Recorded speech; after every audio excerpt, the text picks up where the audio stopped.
Hi, my name is Beck Nicol. I'm the founder of All Abilities Mackay and also the founder of Summer House Mackay, which is a friendship and learning centre for children with disabilities. We open to all children in Mackay at different times and days throughout the school week. We are closed during school holidays for programs specifically for kids with disabilities. We run a variety of programs and activities. So we do some mainstream activities 4 mornings a week where anybody in the community can come into our centre and bring their children to play. When you bring your children into the centre, you will expect for your children to be playing with children with disabilities. So you may see some stuff in our centre that you don't see out in the community. These things may include behavioural regulation problems. They might have trouble sharing toys. They might have trouble asking for toys. There may be challenges with physical challenges such as walking. They might eat differently. They might toilet differently. And that's okay because everybody is different and being different is normal. And that's the motto of our centre, is that being different is normal. So when you're bringing your children into the centre, we would like for the community in general to have a talk to their children about inclusion and being good friends and helping people who may need some help along the way. The idea of the centre is that while those children are being exposed to children with disabilities, they may be the ones that help them at school. And in 20 years' time, they may be the physiotherapists, occupational therapists, organisation CEOs, and of the future. They may choose to pursue a career which is very rewarding, but also something that we desperately need right now. If this had happened 20 years ago, I wonder where we would be. If you're seeing this video, you may have been asked to watch it because you're considering working at All Abilities Mackay, for All Abilities Mackay at Summer House. So we're going to do a quick walkthrough, talk about some of the basics. There'll also be a bit of an induction process as well for those who start. And we are constantly on the lookout for people who can help our children, because we are an expanding centre, and as we bring on more children, we bring on more staff. Without the staff, we can't charge for programs for the children, and without those programs being charged out for the children, we can't employ more staff. So we're kind of chicken and the egg scenario at the moment, so we're just growing ever so slowly. So you may see we are very frequently advertising for new staff. That is because we're probably recruiting 1 or 2 positions at a time. We are currently recruiting into our TheraBuddy pool. So TheraBuddy is actually a name that I came up with. It's something unique to Mackay, and that I can see on Facebook pretty unique as well. There was something TheraBuddy was that happened a couple of years ago that's not active on Facebook right now. So if you're in Mackay and you hear somebody talking about TheraBuddies, it should be if you do a keyword search, you should only find it at All Abilities Mackay and Summer House's pages. So pretty much a TheraBuddy is a support worker to help implement therapist plans. We are not trained therapists. We are not passing ourselves off to be doing therapy as such, but we are doing some skill-based programs that are focusing on foundational learning skills that all children need. All children need these foundational learning skills. So when I refer to the roles here, we won't be talking about people by name because we do know that staff changes over quite frequently. We'll talk about the positions within the centre. We do have a bit of a hierarchy. I don't want to work here. I'm a volunteer still. I do not take a wage, so I come and go as I please. And I participate with my daughter, who's 18, so 20 months old, or maybe even older than that when you watch this. So we participate in the mainstream activities as a family. My son comes in and does programs in the centre, which is the intention is for children with disabilities. And sometimes on Thursdays and Fridays I do work here. So if you don't see me in uniform, it's because I'm not working.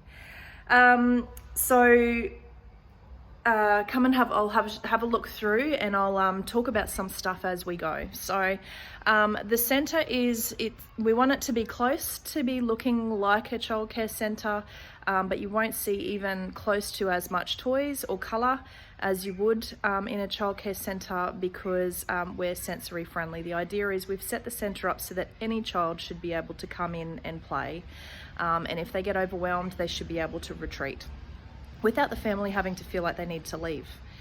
So when you come in, front gate should be locked. On Mondays and Tuesdays, sometimes it is open because we do have a gentleman working for us who is in a wheelchair and requires easy access. The front reception area has a electric gated fence. So this is actually operated by switch, and it's designed so that it's far enough away that children should not be able to open up the gate by themselves. If they do know how to open up the gate, please discourage them. Some with really good problem solving skills are getting one child to hold the lock and one child to open. And we're finding they're neurotypical kids. So if you see any children doing that, please discourage them from doing that for safety reasons. And also, we don't want our little friends learning how they can get out, because it's a busy road, there's some open spaces, and there's a big drain out the back that has water in it. So for safety reasons, all children must be let in unless their parents let them out. Each room is a multi-purpose room. At the moment, that's being used as a storeroom, but we do programs in there. We've have done workshops in there before. We can do art in there. We've done yoga in there. The big open area here is due to be air conditioned soon. Hopefully by the time you work here, it would be air conditioned because we have the money. We're just waiting on the council to put the roof on. That also is a multi-use area as well. We do PT classes for parents. We do kids play, we do movie nights, we do dancing, lots of different things in there. This is the sensory room. So this room is usually locked. It's not usually a table in there. We've had a therapist in here during a therapy session the other day, and they required a table, and they're coming back very shortly, so that's why the table's still up. But usually that's not here. There's a dark den. There's some pillows and stuff in there for the children to be able to enjoy that area. Some stuff on the floor for them to play with. The idea of this is only children who need to go into the sensory room should be going into the sensory room. So we have that locked, but all parents who are likely for their children to use the room know that there's a key up the top there, and they can come and help themselves when they want to, or if they need to, and then lock it after they go. So this area here has got there's a roller down door there that locks with a key. The glass sliding door to the kitchen locks with a key. All of these lock with a key. We only lock one door at a time. So if the black gates are locked, then the glass sliding door is not locked. Only one at a time for fire reasons. Very rarely is this locked. So usually we would lock this on a Friday morning before messy play starts to stop the early children coming in and disturbing all of our messy play stuff and wrecking it for everybody else. So if we lock this, then those families are inside playing with their kids, there's lots of stuff to keep them occupied inside. And all the staff know where the key is to let them out, and I will show you very shortly. All of those gates are keyed alike, and the key workers have lanyards with them around their necks, so if we need to for easy access, we can let people out quickly. We have a barbecue area here. This is due to have a bit of an upgrade very shortly. A mud pit area over here as well. Policy with the mud pit area is keep as little amount of water in there as possible. So we're letting it dry out at the moment, because if that's allowed to be have too much water in there for a prolonged period of time, we can get algae in there. While that algae is not dangerous, it also is not nice, and we don't want to see that in there. So we do let that dry out, and then we fill that up. Usually Muddy Mondays is the only day that this is unlocked, unless Wednesdays is pretty quiet. We definitely don't open them up on Fridays, because our messy play stuff ends up in the mud pit and it all gets wrecked. So this is actually locked with the key. You can tell if it's locked or not because there's a little red button thing that shows up there when you're unlocking it 2 twists of the key, not 1. Outside play area. So when you come in of a morning, somebody, and I'll show you very shortly, there's a checklist. Somebody needs to do a perimeter check. So you're checking that all of the locks on the gates are definitely locked. You're actually physically walking around the yard, not standing in one place looking around. You're actually physically walking around the yard. You're checking the fence perimeter. Sometimes there's footy games and stuff like that. You're checking the fence perimeter for things like needles. You're looking for things like mushrooms in the grass. We do get mushrooms here, so if there's mushrooms, then with gloves, there's gloves inside. You're picking them out and disposing of them so the children don't eat them. And you're making sure that if there's any snakes around or anything like that, that they are dealt with. We do have policies and procedures, manuals and policies for dealing with most situations in here. There's also all of the play equipment. Usually they have a little locking nut that you use an Allen key, and with the kids playing on it, sometimes they do work loose. So as you're going around doing your perimeter check, you're also grabbing the tubular pieces of equipment, shaking it, making sure that it's nice and safe. If there's any seesaws in here, they're timber, and they can, the screws can get a little bit rusty, so they're actually out of action at the moment getting repaired. But you're checking to make sure that that stuff is safe as well, and making sure that nobody has moved anything. So sometimes that table there gets moved into the pathway, I don't know why, but you're making sure that any safety hazards are reduced. So if somebody has pulled the table over the footpath, you're pulling it back onto the grassed area so kids can't fall off it and smash their head. Bikes do not come out unless we say so. So bikes remain in that area there. There is a key to get them out, but we let them out at specific times, and the reason why is because we have children doing TheraBuddy sessions all throughout the day in our centre, and when those parents do those TheraBuddy sessions, they are paying good money for us to do therapy with their child. Having their child riding around on a bike for an hour is not good therapy, and we don't do that. So we're using the bikes as rewards. So what we're doing is non-preferred activities first.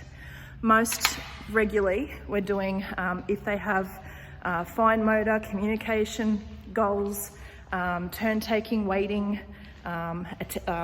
attendance in activities, attention span and stuff like that, then we are doing activities with the kids first. So we have in this cupboard here, there's switch toys for those children who can't use their fingers and don't have the dexterity to be able to operate toys.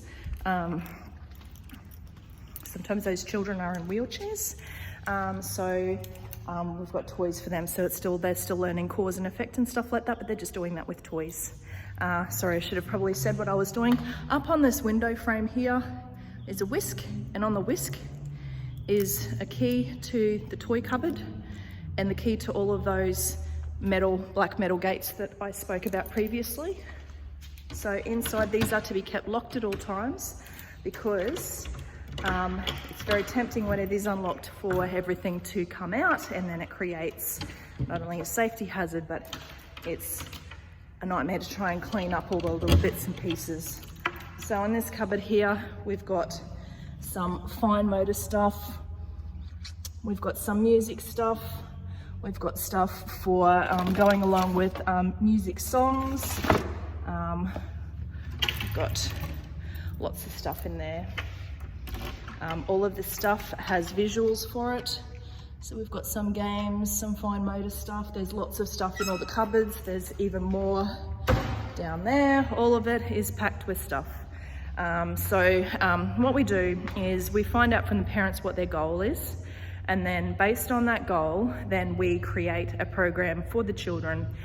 We do recommend that the family have their therapist input on the stuff. But if their goal is around friendships and stuff, then there's probably not a therapist that can create a plan for that. But we are definitely happy for, and they already do, therapists do come into our centre all the time. We actually have therapists who use our rooms for therapy space if they don't have rooms of their own and they're wanting to line the kids up one after the other, particularly if they need to do one-to-one sessions that don't require much space. We also have a therapy aids and equipment library, so they may be wanting to see, they may have a couple of bits of equipment that they want their clients to trial, and so they might use our room while they're testing that equipment. So what we do with the visuals is we work out, and we have a team meeting and work out what the children require for their activities, and then we get the visuals for that, and then we might have 5 preferred activities that we'd like for the children to do, and then we have some first and then activities. Visuals, and so we might give those children a choice of 2 activities, and so the children are picking it. They're more likely to do it because it is a choice that they have made. They're not being told to do an activity, and then once they've done all of those activities, then they get rewarded with outside gross motor stuff. So if that's in their a goal in their plan, then they get to do some gross motor stuff outside. We've got obstacle courses that we can set up. There's kicking the balls. There's lots of outside play stuff that we can do with them that is packed away, but we do bring them out when they have their when they have their sessions, their therapy sessions. And then as a reward after that, then the bikes come out. So we don't have any children that just bypass everything and go straight to bikes, because it's not fair when you're trying to pay attention and you're being asked to do activities and programs if other kids are outside riding on bikes. On that same note, we don't allow other children to come in with their support workers unless there is already nothing on. Fridays is a great day. If you want your support worker to come in, see the centre and play with all the other kids, Friday is the day to do that. We have a therapy aids and equipment library, so pretty much every door in the centre locks. If you don't want a child to get into a room, lock the door. If there's something that's unsafe and you're trying to remove it away from children, put it into one of the rooms and lock the door until you can deal with it. So we do have a therapy aids and equipment library here. We actually have 4 of these rooms full of equipment, and we're just working on a different building option to have that stuff out so that we can use these rooms on programs and activities. That mud pit outside, those kids are going to get filthy. So what happens is the double gates where the bikes are outside, we open that up, we open up this back fire emergency door, and they get straight into this area so they don't have to traipse mud through the centre. And they can have access to hot shower facilities. There's a toilet in here as well. Parents can fit all of their family in here to have a bath at the same time. They usually bring their own towels and they leave it clean, and we need to clean that up at the end of the day. For children, this isn't being used at the moment, so if it is being used, then we unpack it. The stuff's just off the ground because we've just mopped the floor. So we actually have 3 hoists, but we're waiting on a new hoist to come in, so that'll be the 3rd hoist. So we'll be getting rid of a hoist, but we will have 2 hoists in the centre at one time in case one breaks down. So during school holiday programs and after school, and sometimes on weekends, we might have, or even during open hours, we might have children in the centre who require a larger table to be changed on. This is for them. So for those children who are physical and are able to climb up steps, that's on the ground, they climb up the steps onto the change table. Those who aren't able to do that, we have a hoist to be able to move them around safely. That hoist can actually also be used outside, so if we're doing a water play activity, we can take that hoist outside to transfer them from wheelchair onto any seating system that will allow the children to be able to join in. And then there is the kitchen area over here. So there is a lock on here, which kids don't tend to work out. So if the door is locked, just try that first before you go hunting around for a key, because 9 times out of 10, that's the only reason that's why it's locked. In this room, cupboards remain locked. There are some things like cleaning products in these cupboards, so they must remain locked. There's a key in here, and when you work here, you will find out where the key is. So most of these remain locked. There is a fridge also that remains locked as well because it has soft drink in there. So what we find is some of the kids know that there's goodies in there, and they just noticed there's a dent on my fridge. Anyway, the kids know that there's stuff in there, and sometimes they come in and help themselves. So to deter that, we have locks on stuff. There is some first aid stuff here, and there's also first aid. I'll show you outside. There is a dishwasher. The dishwasher has a child lock on there as well. It is everybody's responsibility to keep this room clean. So on Fridays, this does look like a bomb hit it because Friday mornings are hectic getting ready for messy play. So if it's Friday and there is enough people out in the yard and supervising and you can get away, then there is always stuff to do in this room here. If you're looking for things to do, if it is quiet and you've done everything that is your responsibility to do, then you can always come in here and tidy up. You can tidy up the cupboards. There's usually play stuff that we use every single day. There's sometimes stuff in the sink that needs to be cleaned. So we encourage that it's everybody's responsibility to keep this clean, because the reason why is we allow parents to make their own tea and coffee. When they come in, we want them to feel like a second home. We want them to feel like family. We want them to feel safe and comfortable. And one of the ways that we do that is when they come in, they know they can make themselves a cup of tea and coffee, go outside and watch their children play. They can have a chat to other people and stuff like that.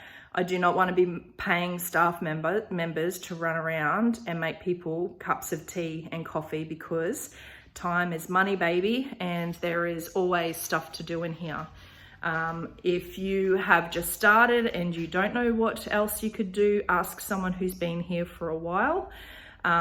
If worst comes to worst and everybody doesn't know what else needs to be done, then you can ask Kira, or the manager at the time, which will always be Kira because she's not leaving, or you can ask myself, or there is usually stuff written up. If we find things that need to be done, there's usually stuff written up as well on a board. So we'll take you back to the cleaning lists. There's actually two lists. So there's a list that can be done by anyone, so i.e. a volunteer, and there's stuff that needs to be done by everyone. So there's two checklists here. So those that once they've done the checklist, they need to mark it off. This should be, by the end of the day, should be full of initials of who's done what, and so should this. Should be full. It is the business manager, whoever the manager is at the time, it is their job to clean that off, and it is also their job to check to make sure that the cleaning has been done properly, and if it hasn't been done properly, to retrain that staff member or have a chat to them about what they're doing. At the end of the day, it is everybody's responsibility to clean. We do not have enough money, and we are not big enough to hire a cleaner, and so everybody is expected to chip in and help. With the one exception, the business manager. The business manager, if she is on a deadline with a lot of things like community grants and stuff, so she has a whole lot of stuff to do that you don't even know and need to know about, she shouldn't be interrupted all the time. She should be allowed to do her job. So, yeah, so it's everybody's job. So if there's not very many kids in the centre and it is okay and you're looking for stuff to do, that is the time to start cleaning and tidying stuff up. So every single day, the bathrooms need to be cleaned, the tables need to be wiped over, all handles on door frames and also the gates need to be wiped over and cleaned. All floors need to be vacuumed and mopped. The only exception to that is if we have a weekend activity, if I'm paying for weekend rates, if they can just sweep up and make it all tidy so that it's okay for the next business day, and then early before people get here the next business day, then the mopping gets done, because some of our activities finish quite late. Our movie night, we're usually here until 10 o'clock, so we're pretty keen to go home. All of the bathrooms need to be cleaned. And whoever has cleaned the bathroom, there is a checklist of the cleaning that needs to be done, that needs to be signed every single day.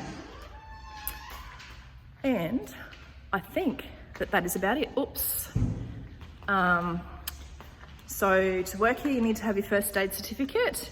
And so you will need to know where the first aid kit is and the defibrillator. We have first aid training within our centre as well, once a year, so we can do refreshers, particularly with the seizure and MDAS training. That's it. If there's any questions, feel free to let me know so that I can update this video if need be. We really want to, our main priority is children with disabilities feeling safe and regulated. If there is an activity that is going to exclude any one of our children, then don't do it. Or make a way for them to be included if they want to be included. If they don't want to be included, that's absolutely fine. But if there's an activity that you would like to do that you can't work out a way to include all kids, have a chat to me and we might be able to come up with some other kind of ideas that we can do at the same time that's going to be more inclusive. We want this centre to be so that anyone in the community can come in and feel valued and feel safe. We want them to have that friendly atmosphere. We want them to be telling all of their friends and families how great we are, because we really are relying on word of mouth. We are relying on those families to tell other people how much we've helped them, and we want them to see the value in the money that they're spending at our centre. And even though the money that they're spending is their NDIS, we need to make sure that that's good value for money so that they can get as much support as they need. And so we really do advocate for training on NDIS so they can completely and fully understand how to use their NDIS funding. Unless you have had extensive training in NDIS, then we suggest you just leave any recommendations to families or any suggestions to those who actually know what they're talking about, because the biggest problem that we have in Mackay is misinformation. And there is no such thing as a definite no, you can't use your NDIS on that. There is a process to go through to work out whether something is reasonable, necessary and good value for money and will help them achieve their goals. And unless you've had the specific training, you don't know. So the customer is key. When we have our activities, when they walk through, and I don't care what activity it is, when they walk through the door, we are acknowledging the parents, but we are really talking to them kids, making sure that the kids had a good time, making sure that the kids know that they are welcome back, and making sure that if there is a parent that is clearly struggling, we are here to help lighten that load as well.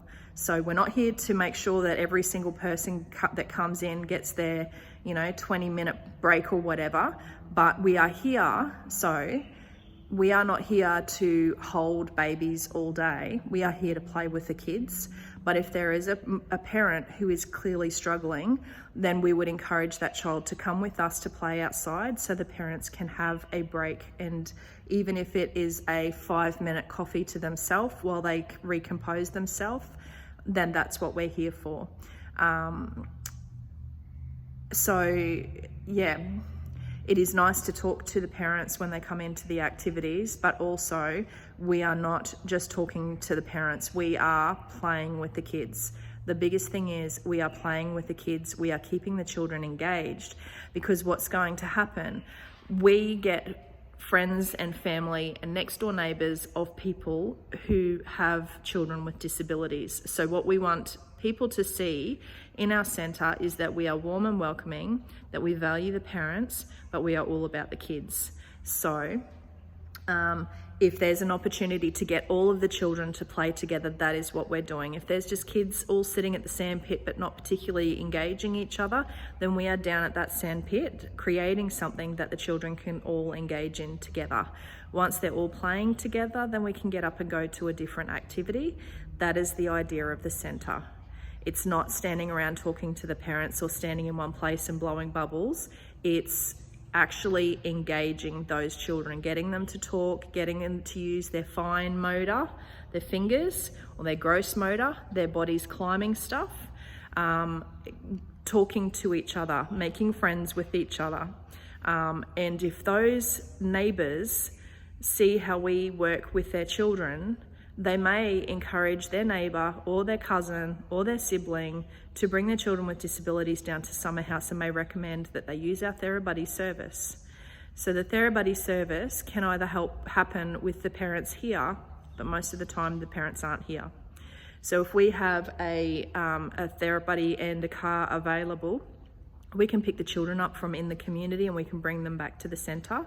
It's not an hour service. If they want us for an hour, they can have us for an hour, but if they need us for 3 hours, then we can do it for 3 hours. There's a lot of different activities, especially the messy play and that mainstream stuff, that can go for a couple of hours. And while that's happening, those parents, if they sign up that every Tuesday morning from 10 until 12:30, they have their children looked after, their child looked after by our TheraBuddies at Summer House, then they can go and organise a regular massage appointment, go and do the grocery shopping without the kids, go and have a look at some clothes, go and have a massage, go and have coffee with girlfriends, read a book, catch up on what you've been meaning to catch up on.